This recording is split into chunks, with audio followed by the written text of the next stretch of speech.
अक्सर लोगों का ये सोचना होता है, लोग ये सोचते हैं कि एक प्रॉपर्टी की रजिस्ट्री हो जाने के बाद या किसी प्रॉपर्टी को खरीद के उसकी रजिस्ट्री करा लेने से वो प्रॉपर्टी हमारी हो जाती है। लोगों की यही सोच के कारण कई सारे विवाद होते हैं या फिर लोगों को कोर्ट कचहरी के दरवाजे खटखटाने पड़ते हैं। लोगों का ये वहम होता है कि किसी भी एक प्रॉपर्टी को खरीदने के लिए उस प्रॉपर्टी की रजिस्ट्री कराना जरूरी होता है या फिर प्रॉपर्टी की रजिस्ट्री कराने के बाद आप उसके मालिक हो जाते हैं, जबकि रियल मायने में ऐसा होता नहीं है।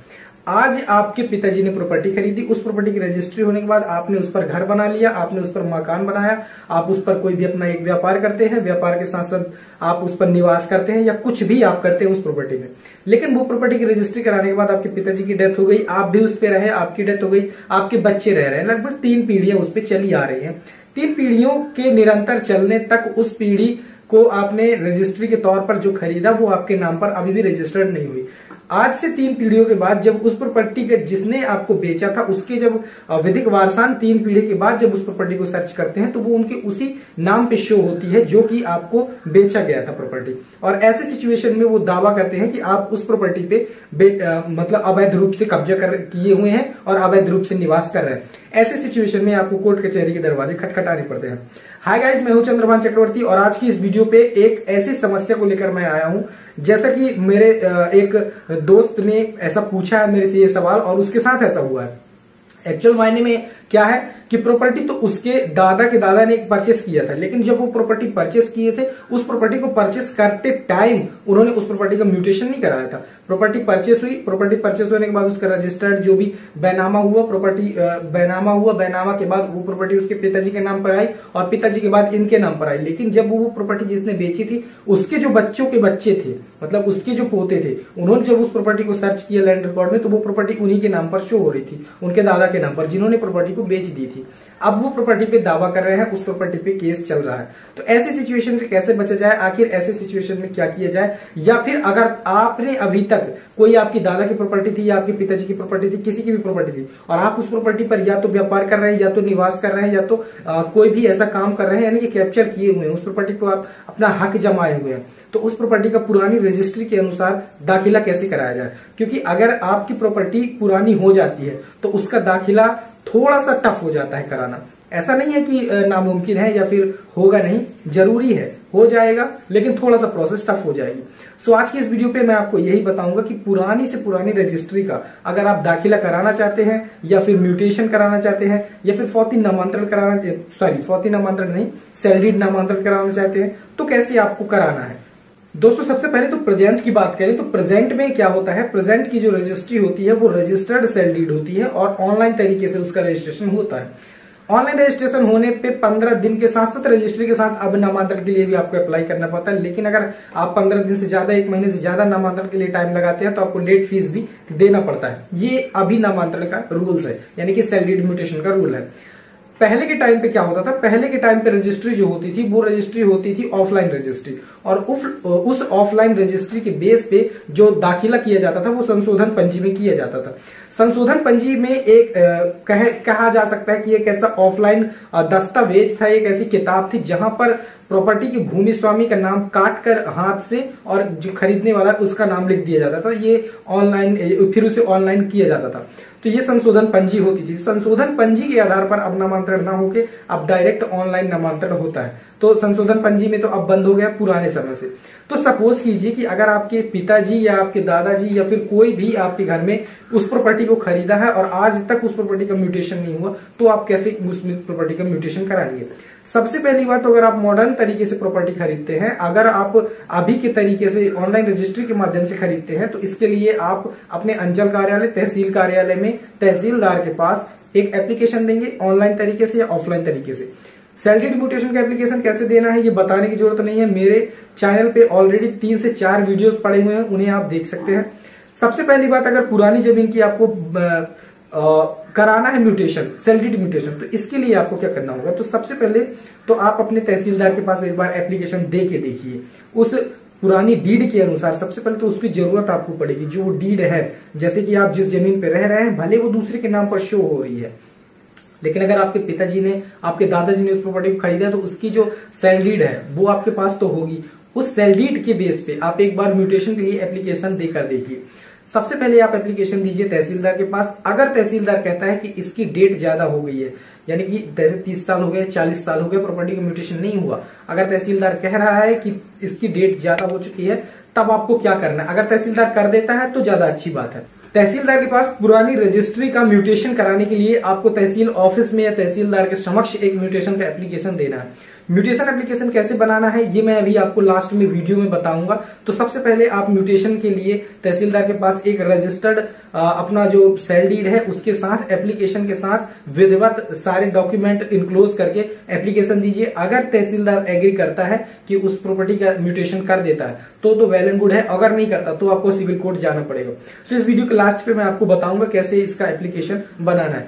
अगर तहसीलदार नहीं करता है, अगर कहता है कि इसकी डेट ज्यादा हो चुकी है, तब आपको क्या करना है, आपको एक केस में वाद या फिर केस फाइल करना है सिविल कोर्ट में। अपने एक एडवोकेट को हायर करना है। आपको एडवोकेट को हायर करके आपको सिविल कोर्ट में एक केस फाइल करना है और उस अपने रजिस्ट्री के साथ जो डॉक्यूमेंट्स हैं सारे डॉक्यूमेंट्स आपको ले जाकर और केस कोर्ट में पेश करना है। कोर्ट की डिक्री के आधार पर जब कोर्ट आदेश देता है, उस रजिस्टर्ड बैनामा को चेक करने के बाद जब कोर्ट आदेश देता है, तब उस आदेश के अनुसार फिर राजस्व विभाग में तहसीलदार उस प्रॉपर्टी के नामांतरण के लिए फिर प्रोसेस करते हैं, तब जाके उस प्रॉपर्टी के नामांतरण होता है। तो एक बार मैं तो ये कहूंगा कि अगर आपकी पुरानी कोई प्रॉपर्टी है और उस प्रॉपर्टी का म्यूटेशन आज दिनांक तक नहीं हुआ है और आप अगर उसका म्यूटेशन अब कराना चाहें, तो सबसे पहले आप एक बार तहसीलदार के पास एप्लीकेशन दे के देखिए।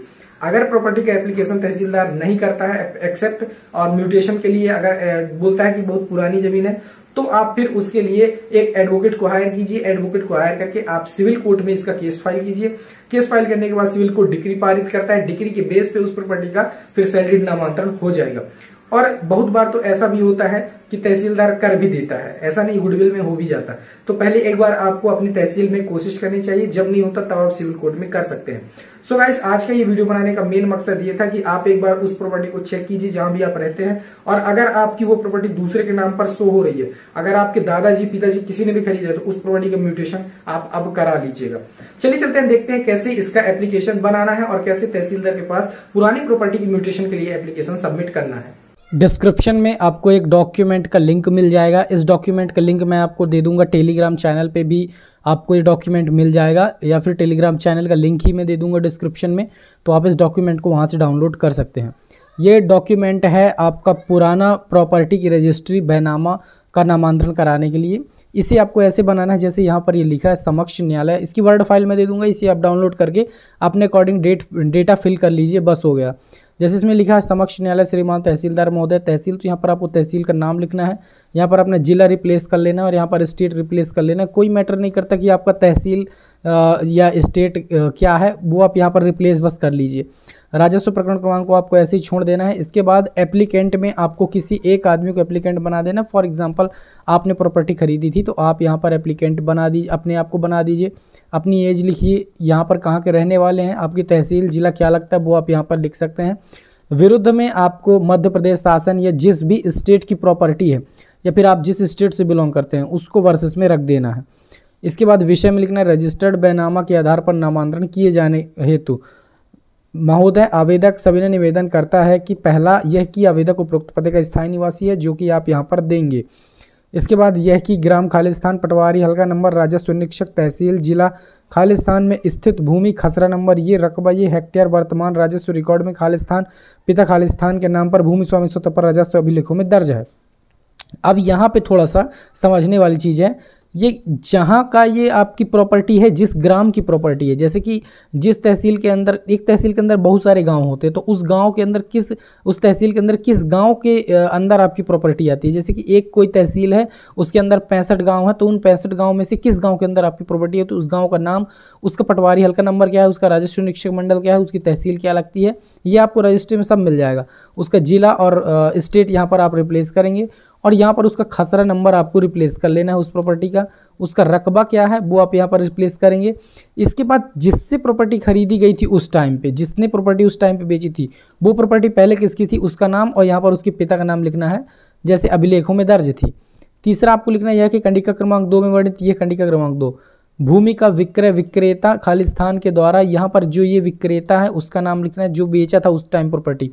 क्रेता आवेदक के पक्ष में रजिस्ट्री क्रमांक। अब ये रजिस्ट्री क्रमांक आपको कहाँ मिलेगा, ग्रंथ नंबर होता था पहले ओल्ड रजिस्ट्री में, तो आपको रजिस्ट्री के पीछे जब आप देखेंगे तो वहाँ आपको रजिस्ट्री का ग्रंथ नंबर मिल जाएगा और रजिस्टर्ड दिनांक भी मिल जाएगा। बैनामा की छाया प्रति संलग्न है, के द्वारा किया गया था, बैनामा की छाया प्रति संलग्न है। तो यहाँ आप ये बता रहे हैं कि जो विक्रेता था वो ये था और इसने इस रजिस्ट्री को, इस जमीन को इस रजिस्ट्री के द्वारा आवेदक को बेच दिया था। ये कब की बात है, यहाँ पर आप डेट मेंशन कर देंगे। इसके बाद चौथा यह है कि भूलवश उक्त भूमि का नामांतरण आज दिनांक तक क्रेता या आवेदक के द्वारा नहीं कराया गया। उक्त भूमि के वर्तमान भूमि स्वयं विक्रेता की मृत्यु दिनांक खाली स्थान को हो चुकी है, यानी कि जो बेचा था उसकी मृत्यु हो चुकी है और आज तक इस भूमि का नामांतरण नहीं कराया गया, ये आप लिखेंगे। यह कि आवेदक उक्त वर्णित भूमि का नामांतरण कराना चाहता है जिसकी विलंब शुल्क जो माननीय न्यायालय के द्वारा निर्धारित की जाएगी, आवेदक उसका भुगतान करेगा, जिस हेतु श्रीमान के समक्ष आवेदन पत्र, रजिस्टर्ड बैनामा, ग्रंथ क्रमांक, खालिस्तान, रजिस्टर्ड दिनांक की छाया प्रति, खसरा नक्शा संलग्न कर प्रस्तुत करता है। तो आपको उस प्रॉपर्टी की रजिस्ट्री, साथ में उसका खसरा नक्शा सब कुछ दे देना है। इसके बाद छोटी सी प्रेयर लिखने हैं। अतः न्यायालय से निवेदन है कि आवेदन स्वीकार करते हुए जो भी आप ये ऊपर लिखेंगे, जहाँ की भी जमीन होगी, इसी को कॉपी करके यहाँ लाएंगे। रजिस्टर्ड बैनामा के आधार पर नामांतरण आवेदक के पक्ष में किए जाने की कृपा करें। इस एप्लीकेशन को आपको मॉडिफाई करना है, जैसे मैंने बताया ऐसा ही आपको फिल कर लेना है। ये तो एक डमी नाम है, तो ये जगन प्रसाद जैसा दिया है, इसे आप अपना नाम यहाँ पर फिल करेंगे एप्लीकेंट का, और इसे आपको प्रिंट निकालना है, अपने उसी प्रॉपर्टी रजिस्ट्री की छाया प्रति लगाना है जो कि उस टाइम पे रजिस्ट्री हुई थी, और उस प्रॉपर्टी के वर्तमान खसरा नक्शा लगाने हैं, उस टाइम की भी खसरा नक्शा आपको लगाने हैं और वर्तमान के भी लगाने हैं जब आप रजिस्ट्री हुई थी, और आपको तहसील ऑफिस में देना। सो गाइस, ये था आज का वीडियो में आपने जाना कि आप पुरानी प्रॉपर्टी को म्यूटेशन कैसे करा सकते हैं। अगर आपको वीडियो पसंद आया हो लाइक करें, दोस्तों के साथ शेयर करें, चैनल पर नए सब्सक्राइब करें। मिलते हैं नेक्स्ट वीडियो में, तब तक के लिए जय हिंद।